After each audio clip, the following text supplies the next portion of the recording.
যিনি বাংলাদেশের মানুষের বুকের উপর থেকে জগদ্দল পাথরের মতো চেপে বসা যুগের লেডি ফেরাউন স্বৈরাচারী জালিম শেখ হাসিনা শাহীকে উৎখাত করে দিয়ে এদেশের মানুষকে মুক্ত বাতাসে নিঃশ্বাস গ্রহণ করার সুযোগ করে দিয়েছেন। আল্লাহুম্মা রাব্বানা লাকাল হামদু ওয়া লাকাশ শুকর।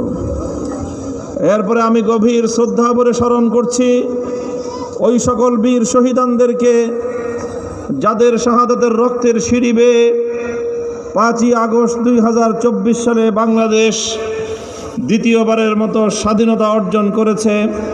বাংলাদেশের মানুষ ফ্যাসিবাদ এবং স্বৈরতন্ত্র মুক্ত হয়েছে।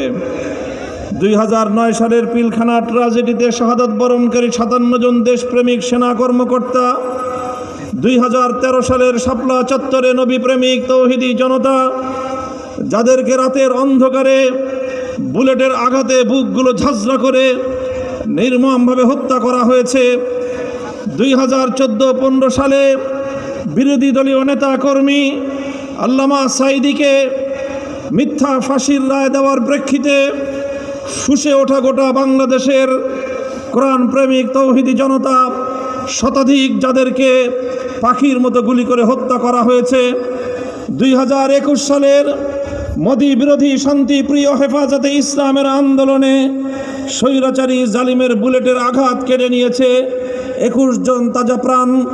2024 সালের জুলাই এবং আগস্ট সর্বশেষ বাংলাদেশের ছাত্র জনতার বৈষম্য বিরোধী আন্দোলনে টার্গেট কিলিংয়ের শিকার হয়ে আওয়ামী দুঃশাসন হায়নাদের, আওয়ামী পেটুয়া বাহিনী, ছাত্রলীগ যুবলীগের সন্ত্রাসীদের বুলেটের আঘাতে শাহাদাত বরণকারী বাংলাদেশের 2 সহস্রাধিক ছাত্র ও বাংলাদেশের সর্বস্তরের মানুষ যাদের শাহাদাতের রক্তের বিনিময়ে আজ আমরা বাংলাদেশে ফ্যাসিবাদ মুক্ত অবস্থায় এদেশে আমরা আমাদের অধিকার প্রতিষ্ঠার স্বপ্ন দেখছি। সংগ্রামী সাথী ও বন্ধুগণ,